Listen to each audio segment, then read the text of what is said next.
Now we're back. Same drill. Make sure everything's nice and clean. Make sure everything's nice and clean. Oh, we found a metal pin. Nice, good seal. That's what we're after. And again.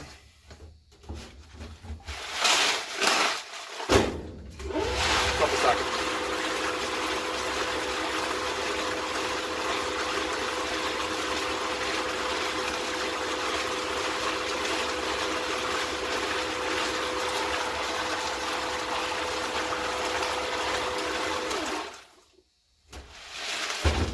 Now, I don't know if you guys can see this, but the other side started to leak. I'd be willing to bet that if I take a look at this, I somehow flip-flopped one side to the other when I brought them in and out. Yep, there's pins all over. So this is a perfect case and example why I told you guys. I want to make sure we double check there's no pins, because you can see how it was leaking. So I made the mistake. It happens. But now you guys know not to make the mistake.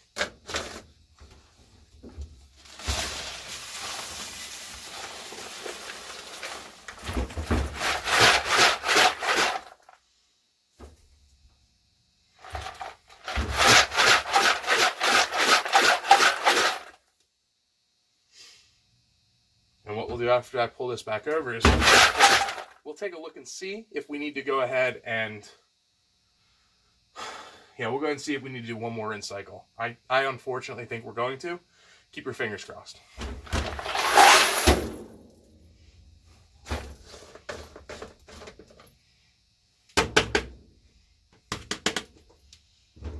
Yeah, it looks like we're going to have to clean the rim.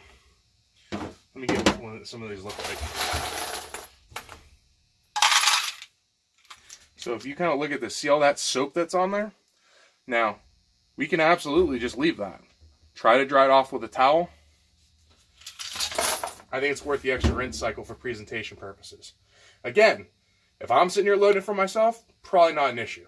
But if I'm trying to sell it, or if I'm trying to load it for somebody, friend, a family, or if somebody comes here, because I teach reloading, if somebody comes here and goes to reload and they see, oh, hey, Mike, there might be something wrong with my brass. Pugz, what happened? I thought your stuff was pristine. This is why sometimes we do our best to make it right. To the utility bathroom. Stupid Dawn.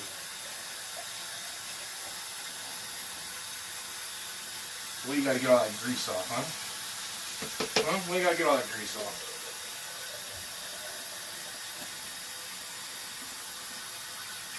Oh, that's right, because it's safe on duckies. It is, by the way, it is safe on duckies. During oil spills? Yeah. There we go. And just so if you're wondering why I don't fill it up each and every time, there's two reasons. One, too much water doesn't necessarily mean you're getting all the brass clean, pulling the soap off the suds. Sounds right in theory, but remember, there's a lot of soap inside, not just on the brass. And two, I have to contain it in the bucket that I have the pins in. So if I put 5 cups in there every time, for sure I'm dumping the bucket 2 and 3 times. So I do 3, it seems to be a good compromise. To the washer and dryer.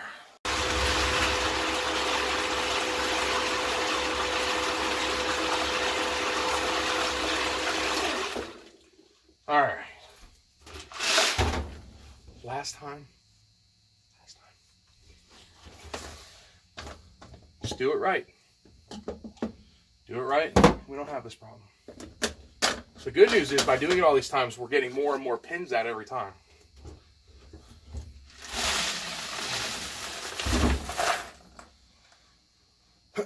Another method I tried that doesn't work is go ahead and fill the bucket up and let it overfill so the suds rush out. You ever done that with like a cup or a bottle?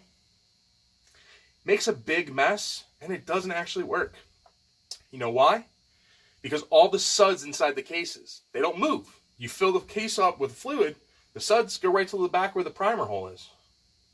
So it doesn't work. I tried it.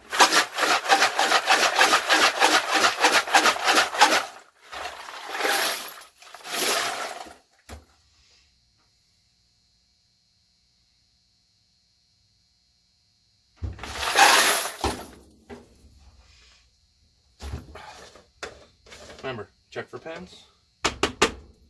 Hear them drop. And then just all over the top of that, look at these pins. Show you with the magnet. See all the pins? That's why you have to double check the surfaces each time, because you'll end up with leaks.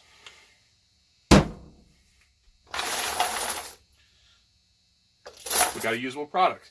So now we're going to go ahead and we're going to get it over into my Dillon's media separator. We're going to try and get as much water and pins out of it as possible. All right, so again, my Dillon media separator. I use it to dry off my brass.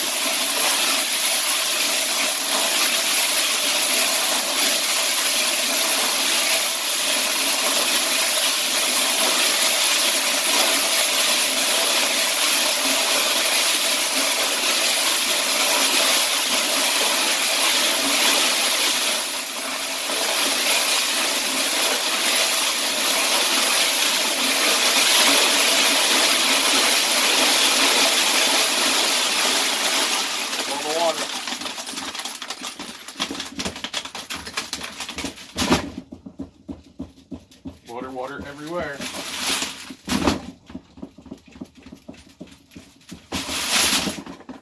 Pro tip.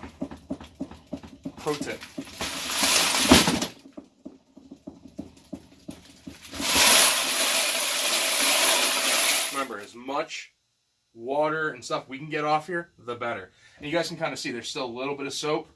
You did not see that with the car wash wax stuff. You did not note. When we go to look at the brass, we'll see if there's anything on it. If there is soap and stuff all over the brass, we're going to have to pour a cup of water on it. And that's why we have this bin.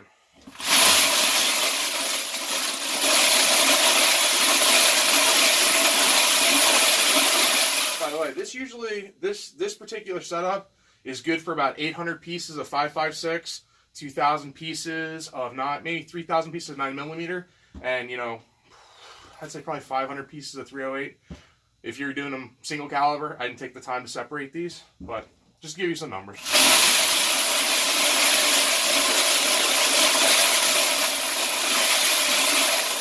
All right, get nice and even. Take a look at it. And unfortunately, there is just a tad bit of soap in here. Bring that forward so you guys can see it. All right, so I got my water, and what I'm going to do is just go sprinkle it all over the brass. Nice and slow, back and forth.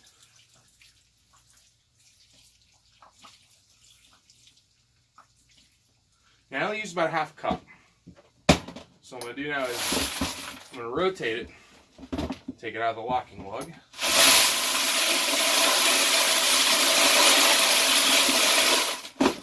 Okay, so I put it back in the locking lug, and it's almost all gone. So another pro tip for you guys. This is what I do. I hope it helps you guys. I'm sure there's probably 10,000 ways to go ahead and do this.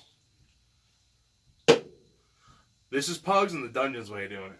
And yeah, there's some soap and stuff up here, but when we go to rotate this, the fresh water that I just put in there will help clean that off.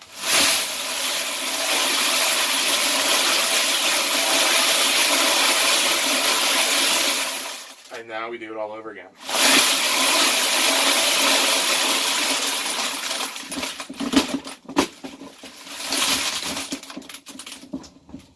Everywhere! No!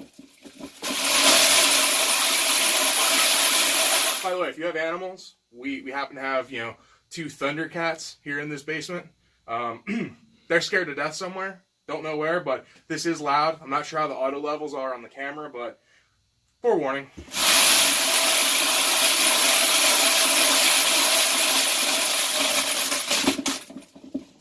And I've got almost all the water off this, so we'll just spin this a few times. And ladies and gents, that is that. We're gonna go ahead and take that over, and we're gonna put it side by side with batch number 1, so you guys can see underneath the light how well it came out compared to batch number 1. All right, guys, here we go.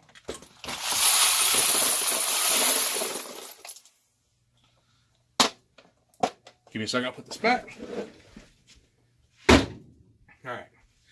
So now if you guys look at the brass, you can see right off the bat, I hope the camera shows it, this brass is so much more of a light gold, a much cleaner brassy color.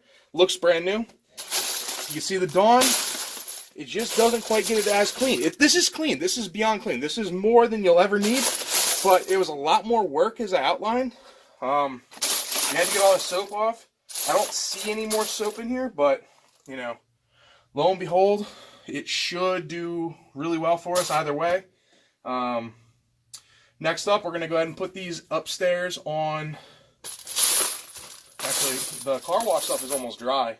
But I guess it's been sitting out for about 30-40 minutes now at this point. But, you know, we'll go ahead and lay these out and let these dry up a little bit.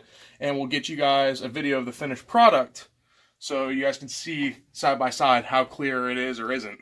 You guys be the determining factor. I want to know what you guys think. You guys saw the processes. You know, go ahead and give my channel a like. You know, we're new. I'm going to try to do more of these for you guys. Like the video, subscribe, so you know, other people get a chance to see this. You know, I'm not really in this for money. I'm kind of in this for you guys. I'm a fellow reloader. I reload lots and lots and lots and lots of stuff every year. Just over 43 calibers now. So give me a little bit. We're going to get a table set up. We're going to get a fan going, and we're going to go ahead and get this brass drying. Okay, so what I've done is I've set up a box for us to go ahead and have these split. Batch 1 is over here. This is the one with the car wash wax. And then batch number 2 is the Dawn and Lemmy Shine over here. Sorry, there is Lemmy Shine in this as well. I think I forgot to mention that earlier, but there was Lemmy Shine in that earlier. These are the chips, stainless chips. These are the pins. So what we're going to do now is I've set up a contraption that's going to allow us to go ahead and create some nice airflow for our brass. What I do is I fold that over.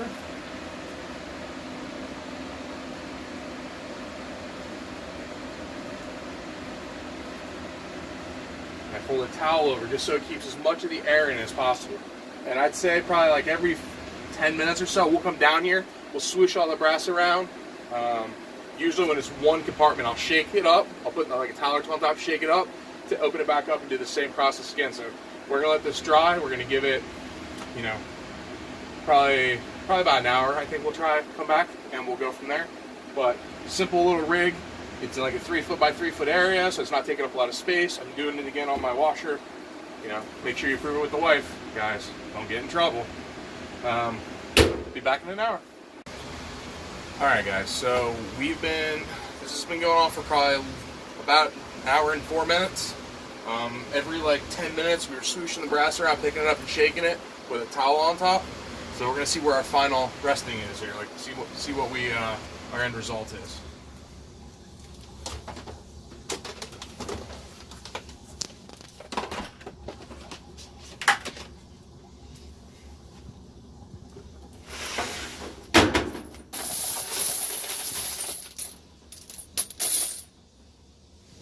Don't see any wet.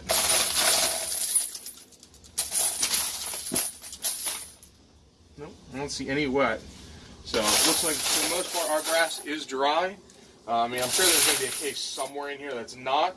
But what we're going to do now is we're going to take them out of here. We're going to put them back in their bins. And we're going to go ahead and look at them underneath a really bright light so that we can see if there's like any dirt or anything we missed, or, you know, pretty much just see our finished product. This is our finished product. So give me a minute, let me get through this. Alright, so here we are. This is the finished product. Now, with all the videos and things like that to start and stop and, you know, set up and tear down, and, you know, it's taken us probably right around 6.5 hours to do all this, including all the time on the tumblers.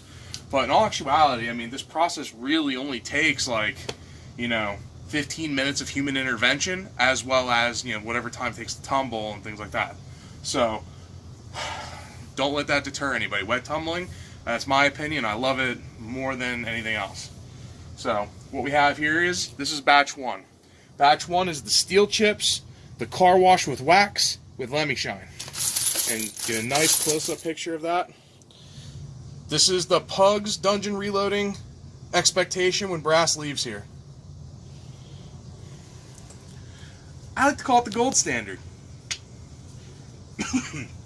Batch number 2 is with steel pins. Batch 1, those had steel chips. We have Dawn Ultra with Lemmy Shine. Again, nothing wrong with this. To me, it's a little bit more time. In the end, you end up with 2 fantastic products. I don't see how anybody could possibly, at any point in time, be upset with what result they have here. Just remember a couple key things. Take your time. This is all about presentation, really. A lot of people still do dry tumblers. I still use dry tumblers to remove lube and things like that from my brass, finished product. Yes, I tumble live ammo, for anybody that's wondering at this point. Those have their purpose for me. I use corn cob, blasting media when it comes to that. So those are that's what I use those for, is essentially, you know, just to put some dust on it before I run through a progressive, or to go ahead and finish up a piece of ammunition. These here, you know, like I said, both wet tumbled. Sometimes when I'm doing large batches, I will use a commercial dehydrator. I've got like a 10 tray commercial dehydrator. I set it to, I think it's like 212 degrees, which is just hot enough to go ahead and evaporate water, which is what makes water boil, that kind of temperature Fahrenheit. And the brass comes out clean, but it can darken just a little bit. So I choose to go this method. Like I said, it took a little bit of time. Underneath the fan, you guys saw the little contraption I made. That's just a cardboard in between the two to separate the two. Otherwise, it doesn't matter. I load them all in there, throw towels, I shake it up, move it all around. So I want to know, for the channel, for myself, what do you guys like to do? What do you guys think after seeing this? For the guys that have not wet tumbled before, do you want to wet tumble now? Does this make you want to run out and either build a wet tumbler or buy a wet tumbler, whatever? Or is it just easier to buy new brass? Or is it just easier to dry tumble with corn cob or walnut? I want to know. So in the comments below, go ahead and tell me what you think. Do you like batch 1? Do you like batch 2? Do you like just the dry tumble? Do you do both? I want to know. Don't forget, go ahead and like. I think it's down here to the right. Go ahead and like Dungeon Reloaded. We're going to do a lot more videos. This is part 2, so make sure you guys go back and catch up on part 1. And subscribe. We'll let you know. Facebook will let you know. YouTube will let you know when we post new videos. Everything here is just to help everybody. If you guys want to see something, send me a message. Hit me up on Facebook with Michael Pugsley, or hit me up on YouTube by sending me a message or commenting on the video below. I really want to know what you guys want to see. We're going to keep doing this. I've got plenty more ideas. I'm more than happy to put the time, the work, and put an explanation out there for everybody to help new reloaders, help experienced reloaders, you know, try new things, do more with less. I'm all about it. So, guys, I want to thank you for hanging out with me. This is Pugz. Come back to the dungeon anytime, and we hope to see you again on the next video. Take care. Bye-bye.